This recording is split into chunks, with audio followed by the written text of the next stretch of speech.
Good morning, warriors. Please join me in the pledge to the Bible. I pledge allegiance to the Bible, God's holy word. I will make it a lamp unto my feet and a light unto my path. I will hide its words in my heart that I might not sin against God. Please join me in the pledge to the flag.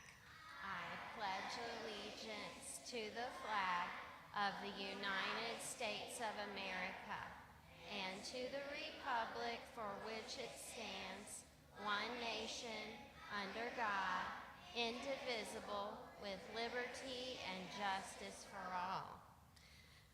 We're going to continue our catechism. Yesterday, we backed up a few questions to understand the covenant of life. So I'll say, what covenant did God make with Adam? And you will say, the covenant of life. Let's give it a try. What covenant did God make with Adam? What is a covenant? A relationship that God establishes with us and guarantees by his word. So next is what that covenant contained. So I will say, in the covenant of life, what did God require Adam to do? And you will say, to obey God perfectly. In the covenant of life, what did God require Adam to do? To obey God perfectly. Now we're going to add the next one. And I'm going to say, what did God promise in the covenant of life? So first we did what he required, and now we're going to do what he promised. So I'll say, what did God promise in the covenant of life? Listen to the answer. To reward Adam with life if he obeyed God perfectly. Now this life is life everlasting. Of course, Adam was already alive. So I want you to repeat after me. To reward Adam with life. If he obeyed God perfectly. Let's put it together. What did God promise in the covenant of life? To reward Adam with life if he obeyed God perfectly. All right, our sound off this week is really fun. I'll say, the bigger they are, you say, the harder they fall. I hope some of you thought of this yesterday if you had to face any giants. Did anybody have to face any giants yesterday?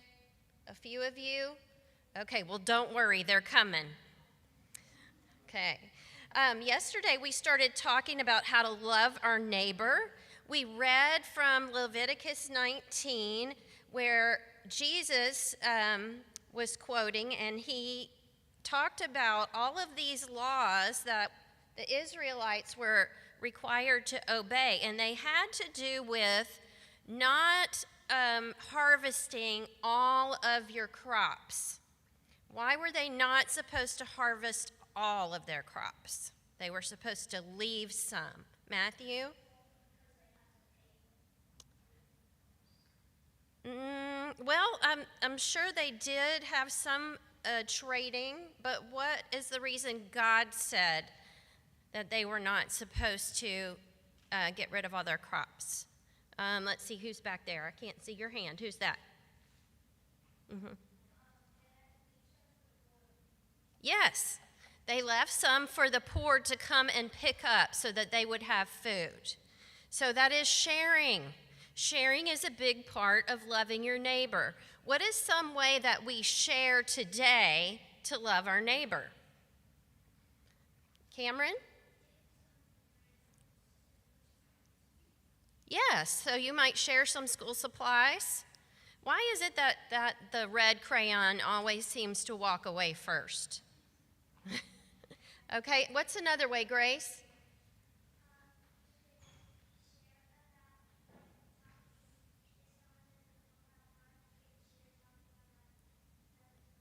That is the most important thing that we need to share.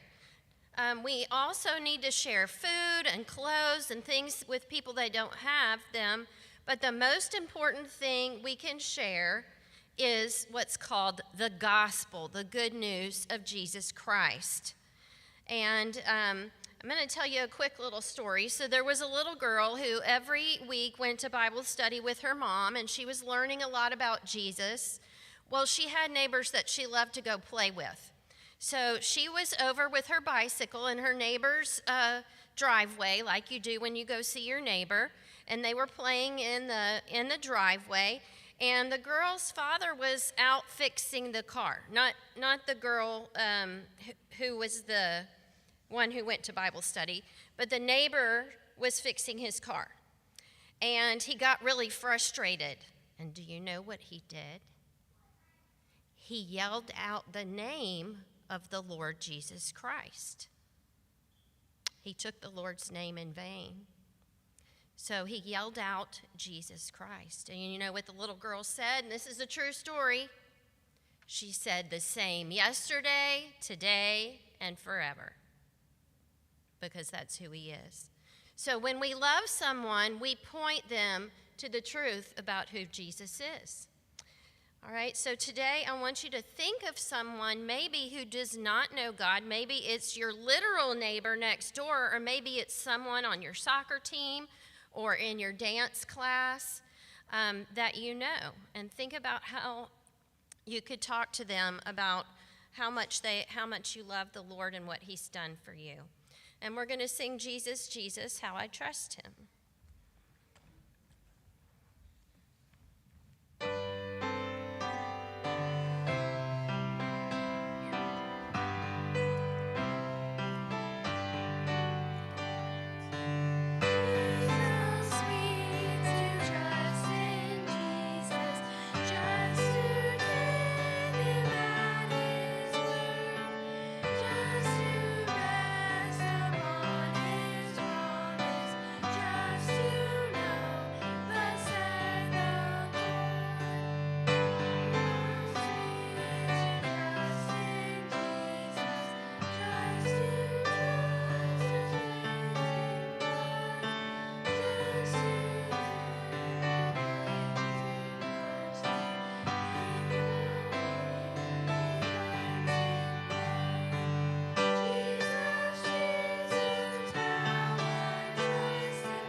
The bigger they are, let's warrior up and get it done today. The Lord be with you.